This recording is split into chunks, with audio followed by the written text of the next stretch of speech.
Selamat malam, shalom saudara-saudaraku yang dikasihi Tuhan. Amsal 4 ayat 23 dan 1 Timotius 6 ayat 12 menjadi dasar bacaan kita hari ini. Hari ini kita bicara tentang apa keputusan kita. Jika ada pengendara sepeda motor mendengar suara letusan dari ban motornya, dia akan turun dan periksa keadaan bannya. Jika ditemukan bannya pecah, maka ia akan menuntun sepeda motornya mencari tukang tambal ban untuk memperbaikinya.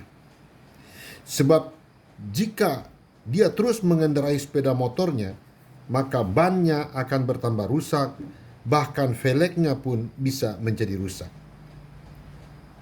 Jika kita merasa ada sesuatu yang tidak beres dalam kehidupan rohani kita dan dalam cara bicara kita dan tindakan kita, maka kita harus pergi kepada Tuhan Yesus supaya Tuhan Yesus dapat membetulkan ketidakberesan kita itu.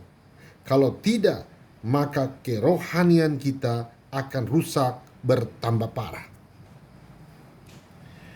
Di dalam Roma 6 ayat 1 sampai 2 berkata tentang mati dan bangkit dengan Kristus. Bahwa jika demikian, apakah yang hendak kita katakan? Bolehkah kita bertekun dalam dosa supaya semakin bertambah kasih karunia itu? Sekali-kali tidak. Bukankah kita telah mati bagi dosa? Bagaimanakah kita masih hidup di dalamnya? Kita gagal dalam mencerahkan rohani kita. Kita melihat banyak hal-hal negatif yang kita tampilkan,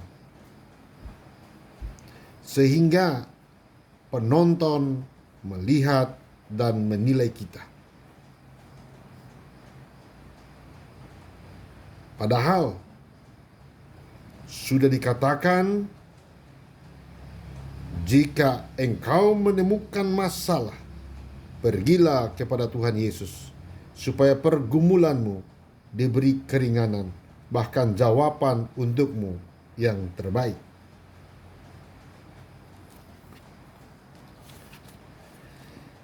Setiap hari kita memberi makan roh kita dan kedagingan kita. Jadi setiap hari ada pertempuran dalam hidup kita antara roh dan kedagingan kita. Yang mengambil keputusan bukan Tuhan, bukan iblis, tapi kita sendiri.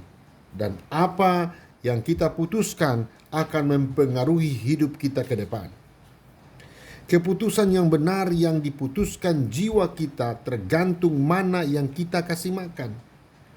Kalau roh kita yang terus dikasih makan, maka ketika kita menghadapi masalah, maka kita akan berlari ke roh itu, dan yang kita minta adalah nilai surgawi. Kalau kita kasih makan kedagingan kita terus, maka kita akan mengambil keputusan secara kedagingan. Kenyataannya akan terjadi seperti itu, saudara-saudara. Kita ada di sini saat ini karena keputusan yang kita ambil di waktu lalu. Malam ini kita ada di ibadah ini karena kita mengambil keputusan untuk datang beribadah. Padahal ada pilihan lain yang bisa membuat kita berada di tempat lain. Dan ini akan terus terakumulasi. Kita memberi makan kepada roh atau kedagingan kita, itu akan ketahuan. Pertama, mungkin orang tidak tahu. Bahkan kita sendiri tidak merasakan apa-apa. Tapi ini akan kelihatan kemudian hari, mana yang lebih banyak yang kita kasih makan, roh atau daging. Di dalam Amsal 4 ayat 23 tadi mengatakan, jagalah hatimu dengan segala kewaspadaan, karena dari situlah terpancar kehidupan. Kalau kita ingin hidup nyaman, maka intinya kita harus menjaga hati kita, sebab di situ sumber dari kehidupan, dan yang lainnya adalah urusan Tuhan. Tuhan yang akan memberi apa yang mau Dia berikan kepada kita.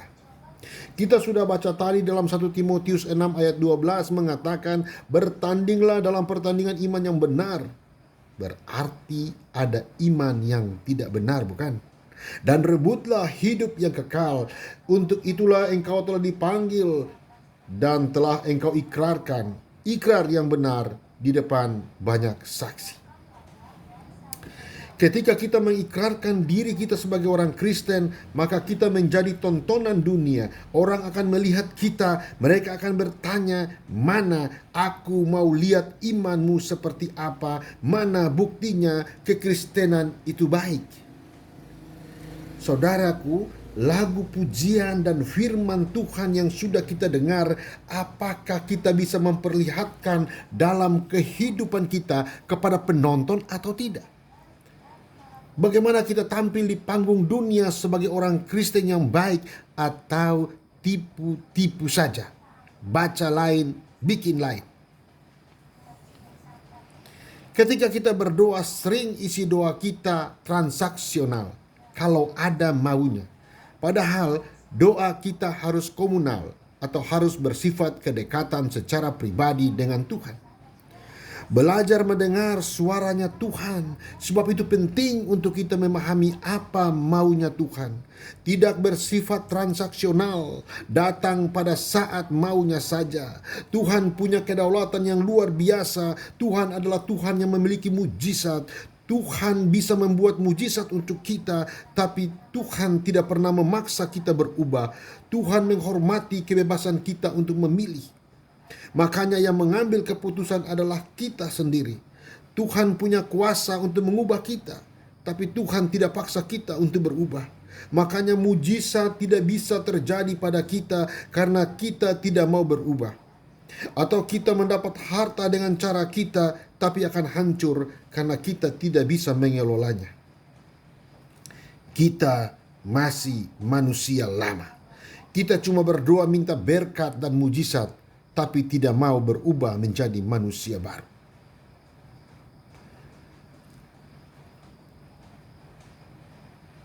Hari ini saya mengabarkan berita sukacita buat saudara-saudara, menyampaikan apa maunya Tuhan terhadap hidup saudara.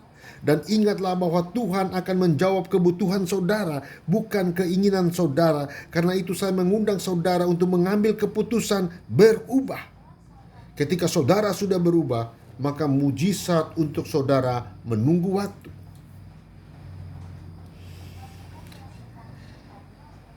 Kita melihat di bawah pohon ada daun-daun yang sudah tua dan berwarna kuning jatuh ke tanah. Daun-daun itu mati, tetapi tidak sia-sia. Daun itu menjadi humus dan membuat tanaman lain menjadi subur. Bila umur saudara mulai senja, jangan merasa diri sudah tua dan tidak berguna lagi bagi pekerjaan Tuhan. Saudaraku, jadilah manusia tua yang berguna. Bahkan jika sudah meninggal sekalipun, masih ada sesuatu yang bermanfaat bagi sesama kita, misalnya teladan kita. Saudara jangan menjadi daun yang hanya dapat menjadi penyumbat selokan. Jangan hanya menjadi penyumbat got itu dan mengakibatkan banjir. Dalam hal apapun, saudara jangan membuat orang tersandung, supaya kehidupan pelayanan kekristenan kita tidak menjadi cemoohan orang lain. Amin.